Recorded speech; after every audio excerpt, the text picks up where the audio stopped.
You're telling me that unicorns are real? People like to scoff at the Bible and say things like this. If we're going to use the Bible for science, we've got some tough things to explain. What are you going to do about unicorns? We're mentioned 8 times in the Bible. I want to tell you what, we have never found a fossil of a unicorn. By the way, where are the unicorns that are referred to in the Bible? Where are those, either in the fossil record or today? I'd like to see one of those. Another one of those interesting tests that continues to get failed. Well, if you get an old 1828 Noah Webster's dictionary, which is the very first edition dictionary that Webster came out with about 200 years ago, and if you look up the word unicorn, it says that unicorn is an animal with one horn, the monoceros. This name is often applied to the rhinoceros. Notice how this definition says absolutely nothing about a horse. It says nothing about a horse-like animal or a mythical animal or a fictitious creature. It says absolutely nothing about Greek mythology whatsoever, but rather it says that this is a name that is often applied to the rhinoceros. Wait a minute, what? The rhinoceros? You mean this is a unicorn? But the rhinoceros has 2 horns. How could this be a unicorn?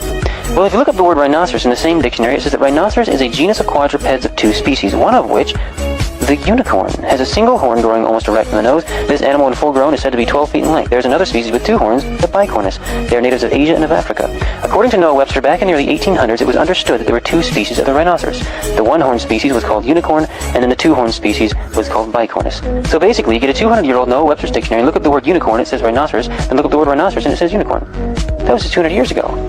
The old King James was translated 400 years ago, in 1611. So if the definition of the word unicorn has changed in just the past 200 years from rhinoceros to horse, then it doesn't make much sense to take a modern definition of the word unicorn and apply it to a 400-year-old translation of the Bible. That's illogical. As a matter of fact, even today, the scientific name of the Asian one-horned rhinoceros is Rhinoceros unicornis, and Dinosaurs bicornis is the scientific name of a 2-horned rhinoceros. Well, where do you think those scientific names came from? I wonder. Well, they came from the Latin. Unicornis and bicornis are Latin words. Well, that's interesting, because in Psalm 92 verse 10, the psalmist is praying and says, "But my horn shalt thou exalt like the horn of a unicorn." If you look up this verse in the Latin Bible, the word that's being used here is the word unicornis. Unicornis is the same Latin word that's being used in the scientific name of the Asian one-horned rhinoceros. In Job 39 verse 9, God is speaking to Job and says, "Will the unicorn be willing to serve thee or abide by thy crib?" If you look up this verse in the Latin Bible, the word that's being used here is the word rhinoceros. Rhinoceros is the Latin word that's being used in this scripture verse. Interesting. Rhinoceros unicornis.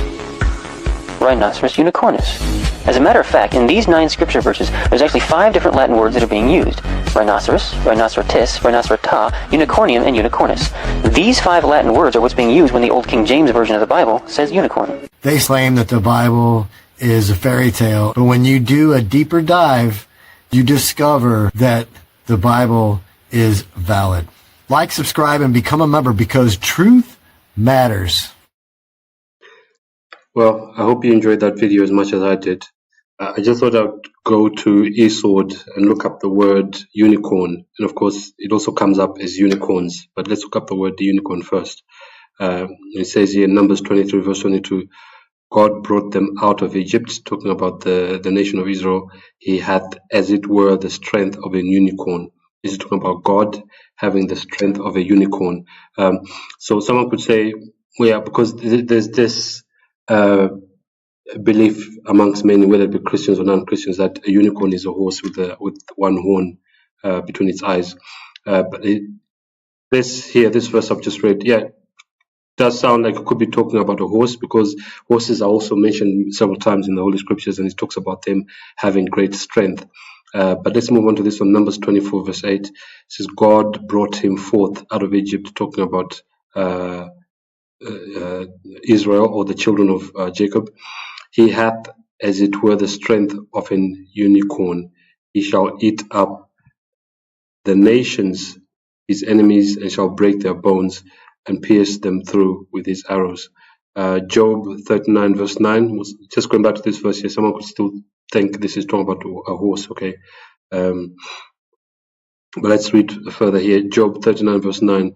Will the unicorn be willing to serve thee or abide by thy crib? Now this doesn't sound like it's talking about a horse, okay? Because horses do serve human beings, okay? And they do live in cribs or stables, whereas rhinos, like we've been told in the intro video, that the word unicorn really is referring to a rhinoceros with a single horn. Okay, this cannot be talking about a horse, okay? Because horses, even wild horses, can be tamed, but you cannot tame a rhino. I've actually seen a video of even a few days ago. I saw a video of a rhinoceros tipping a vehicle over with its horn. Okay. Job 39 verse 10. This word "canst" just means can. Can thou bind the unicorn? No, you can't bind a unicorn. Of course, the only thing that like vets normally do when they want to, let's say, relocate a rhinoceros or treat it because it's got some kind of infection or injury, is they normally shoot it with a dart so that it falls asleep. Okay, but it says, can thou bind the unicorn? Bearing in mind that Book of Job was written thousands of years ago. They didn't have the technology that doctors or vets have nowadays. It says, with his band in the Pharaoh, will he harrow the valleys after thee? Psalms 29 verse 6, he maketh them also to skip like a calf, Lebanon and Syrian like a young unicorn. Psalms 92 verse 10, but my horn shalt thou exalt like the horn of an unicorn. Of course, the words in grey here, the words "the horn of" were supplied by the translators of the King James Bible. But my horn shalt thou exalt like an unicorn or a unicorn. I shall be anointed with fresh oil. The word horn, especially in prophecy, can also denote strength. Okay. Now let's look up the word unicorns.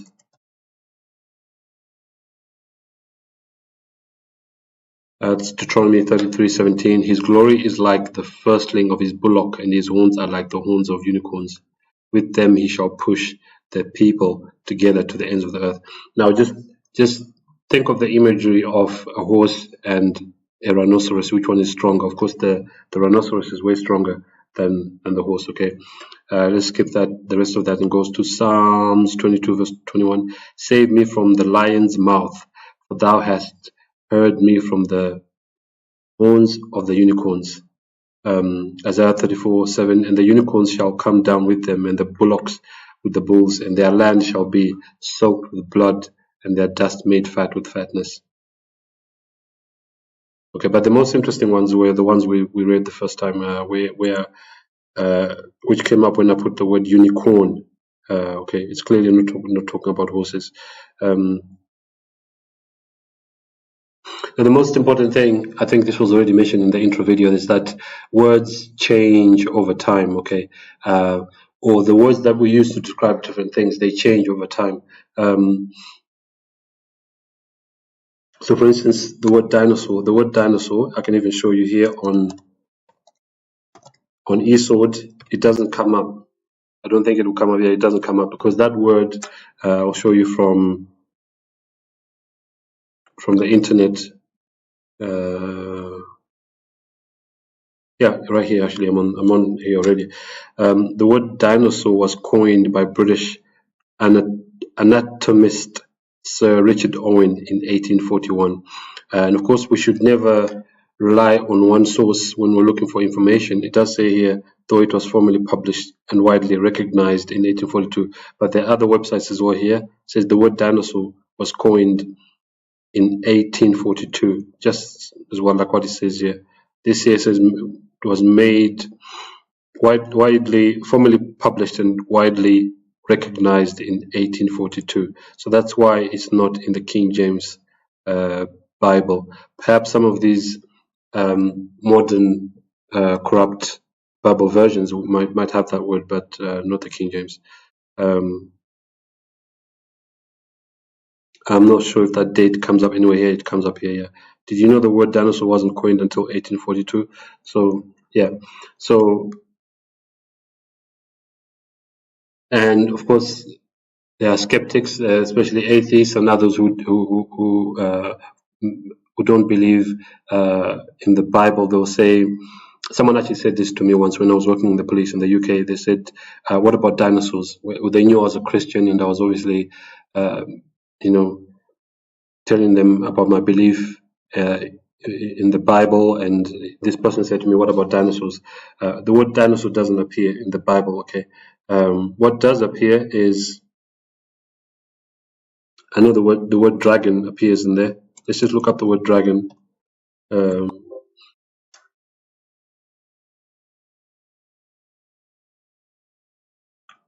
This is Nehemiah 2:13. And I went out by night by the gate of the valley, even before the dragon well. This is just a name for a well, okay? Psalms 91:13. Thou shalt tread upon the lion and adder, the young lion and the dragon shalt thou trample under feet. So, bearing in mind that the word dinosaur was only coined in 1842, what were dinosaurs called before that? They were actually called dragons, okay? And that's why there's imagery of dragons in different parts of the world. This is what the Bible is referring to here. And of course, there are some who say that, some of these fossils in different museums around the world, they'll say those are fake. But not everything is fake, okay? Because I'll show you evidence that what we call dinosaurs today were actually mentioned in the Bible. Isaiah 27 verse 1, in that day the Lord with his sore and great and strong sword shall punish Leviathan. You see here? What is Leviathan? The piercing serpent. Even this is when it says serpent, we normally think of a snake, but this is not talking about a snake, as you shall see. Even Leviathan, that crooked serpent, and he shall slay the dragon that is in the sea. Okay, you see how the Bible, when it mentions something, sometimes it will go on to explain in the very same verse on the next part. It will then explain what is talking about. What is Leviathan? Leviathan is a dragon. And what is a dragon? A dragon is a dinosaur. It says, when it says serpent here, it's not talking about it's maybe it has the same shape as a snake, okay, but it's big. As I will read some more text for you here to prove that it lives in the sea. It's not talking about sea snakes either. Isaiah 51 verse 9, awake, awake, put on strength, O arm of the Lord. Awake as in the ancient days, in the generations of old. Art thou not it that hath cut Rahab and wounded the dragon? But here it's not made. The dragon can also be used to refer to a person, as you shall see in the Holy Scriptures. It can be used to refer to a person. Jeremiah 51:34, Nebuchadnezzar, the king of Babylon, hath devoured me. This is God speaking, and God is saying that Nebuchadnezzar caused God a lot of hurt, because even though he was an instrument in God's hand, he went overboard in how he punished the children of Israel. It says Nebuchadnezzar, what has he done? He hath crushed me. He hath made me an empty vessel. He has swallowed me up like a dragon. You see here, a person can also be referred to as a dragon. He hath filled his belly with my delicates. He hath cast me out. Ezekiel 29:3, speak and say, thus saith the Lord God, behold, I am against thee, Pharaoh, king of Egypt, the great dragon. You see here, Pharaoh, king of Egypt, is also referred to as a dragon. There's that lieth in the midst of his rivers. This, speaking of the Nile especially, which hath said, my river is mine own. This is talking about the Nile, and I have made it for myself. Of course, Pharaoh didn't make the river Nile, the Nile River. God made it. Revelation 12 verse 3, and there appeared another wonder in heaven, and behold, a great red dragon, having 7 heads and 10 horns and 7 crowns upon his heads. This is referring to the devil. Okay, we know it's the devil because in verse 9 it says, and the great dragon was cast out, that old serpent called the devil and Satan, which deceiveth the whole world. It deceives the whole world, not some of the world. And I know this is not what we're talking about in this video, but any major event that you see happening around the world, including this so-called hantavirus, which may potentially be declared to be a pandemic, it's a deception. Okay, this is from the devil. Any major event you see happening around the world, where a single solution is said, is provided to everyone, it's a deception. That includes climate change and the war on terror, and everything else that's going on around the world. Revelation 12:13, and when the dragon saw that he was cast out, he persecuted the woman. The woman here is not a literal woman, it's God's church, which brought forth the man-child, Jesus, okay? And he Okay, I won't read any more of this. This is referring to the devil, okay, and his in his war against God's church. I think all the rest of this here, yeah. Verse Revelation 13:2 is talking about how the dragon, Satan, gave the papacy his power, seat, and great authority. It's mostly talking about Satan down here. I'm just trying to think if there was another word I wanted to look up.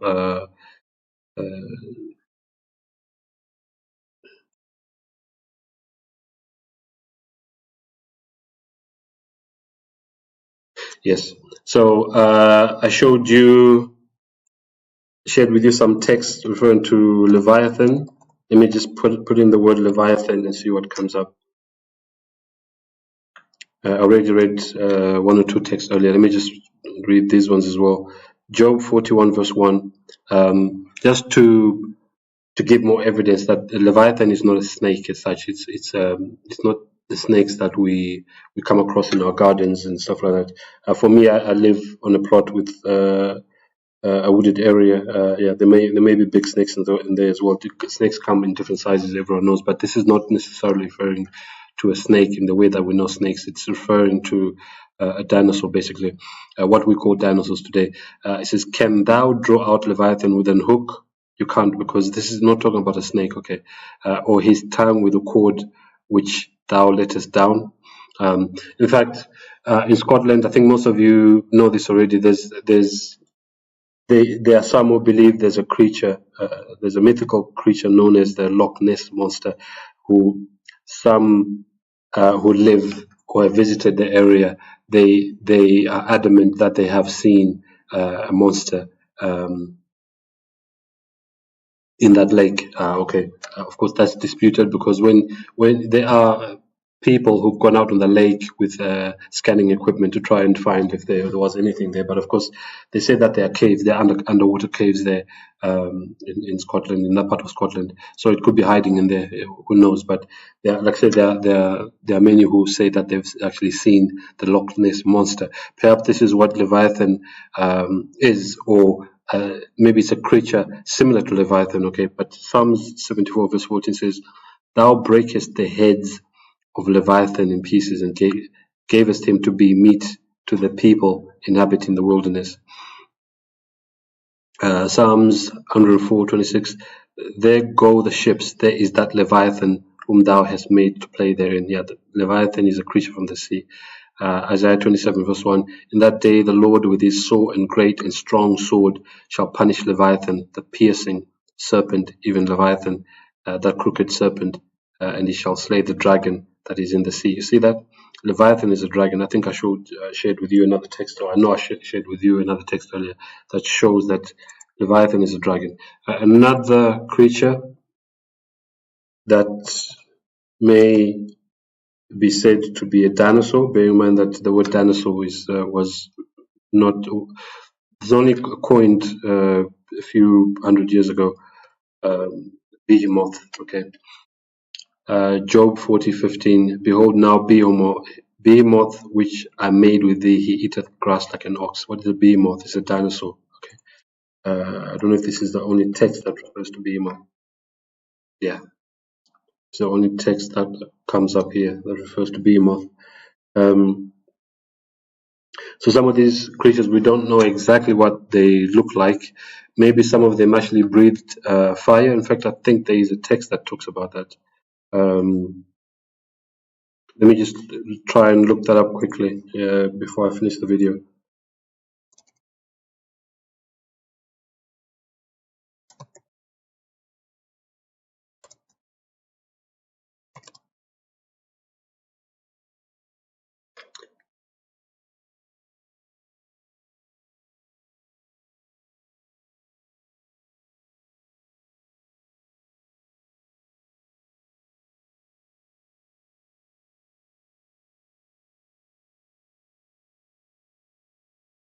It says here, yes, according to biblical description in Job 41:18-21. Job 41:18. Job 41:18.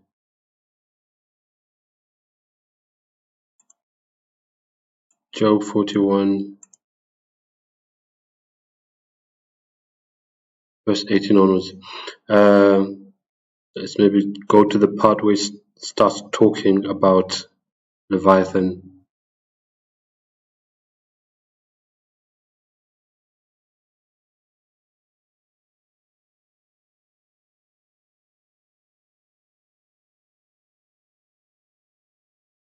Yeah, here, I think I read this already. Job 41, verse 1. Can thou draw out Leviathan with an hook? You can't draw out Leviathan with a hook. You can't fish Leviathan and draw it out of the sea with a hook, because Leviathan is a very strong creature, like according to many texts I read earlier. So this almost this whole chapter is talking about Leviathan, okay? And then if we go down here, talks about his scales. Who can open, this is verse 14, who can open the doors of his face? His teeth are terrible round about. His scales are his pride, shut up together as with a close seal. So this Leviathan is scales. This is God giving a description of what Leviathan looks like, or look like. We don't know if there are any Leviathans that are still in existence today. His scales are his pride, shut up together as with a close seal. Verse 16, one is so near to another, talking about these scales, that no air can come between them. They are joined one to another. They stick together that they cannot be sundered. They cannot be separated, basically. Verse 18, by his neesings a light doth shine, and his eyes are like the eyelids of the morning. Out of his mouth go burning lamps. You see that? And sparks of fire leap out. So Leviathan actually used to, the fire would come from the mouth of Leviathan if Leviathan maybe was defending itself. Verse 20, out of his nostrils goeth smoke, is out of a seething pot or cauldron. So this is, we shouldn't really be surprised or shocked at the description of Leviathan, that Leviathan could produce smoke fire from his mouth and smoke from his nostrils. There are creatures even today in the wild that also produce fire as well. There's a beetle that produces fire as a form of self-defense against other animals that want to eat it up or something. Verse 21, his breath kindleth coals, and a flame goeth out of his mouth. In his neck remains strength, and sorrow is turned into joy before him. The flakes of his flesh are joined together. They are firm in themselves. They cannot be moved. This is once again talking about the scales on Leviathan. Don't know if there's anything else. But yeah, the part I wanted to read was about the fact that Leviathan could produce fire, and I think that would be done in self-defense.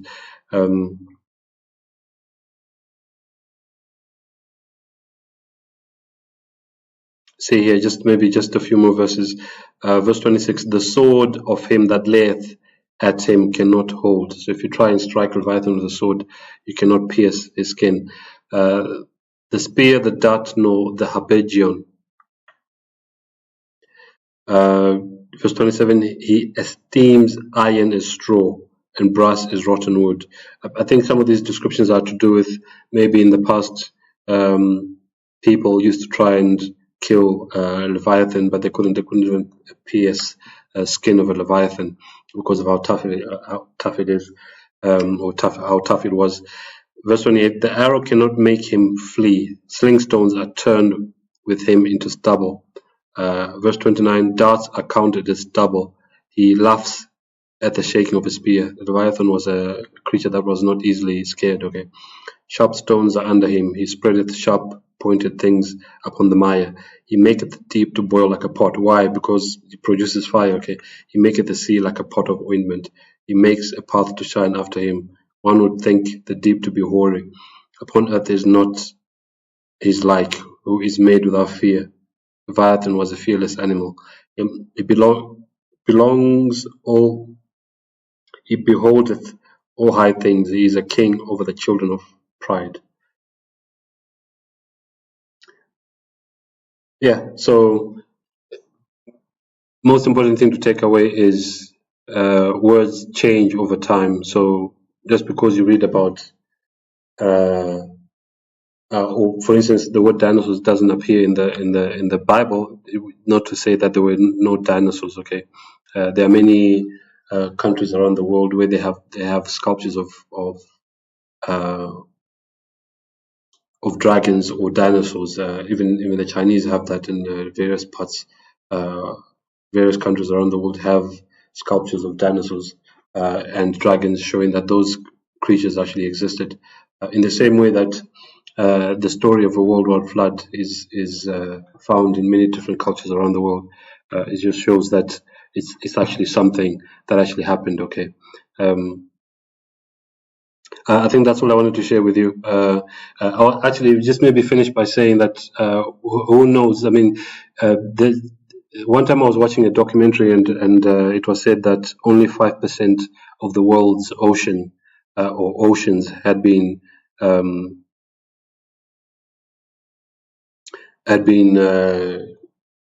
do you say, not discovered, researched, I think is the word I'm looking for.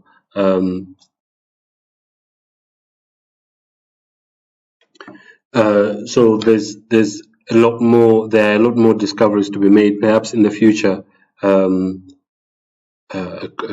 Leviathan, maybe Leviathans will be found, or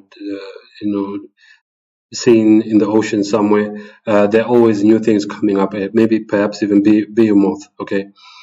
Explored. That's the word I was looking for. Only 5% of the oceans have been explored. So who knows what else is in our oceans and even in our lakes. Perhaps Loch Ness monster will actually, there'll be proper proof or evidence that will come to light of a Loch Ness monster in Scotland or in another part of the world. Not some of these black and white and grainy videos or photos that we've seen.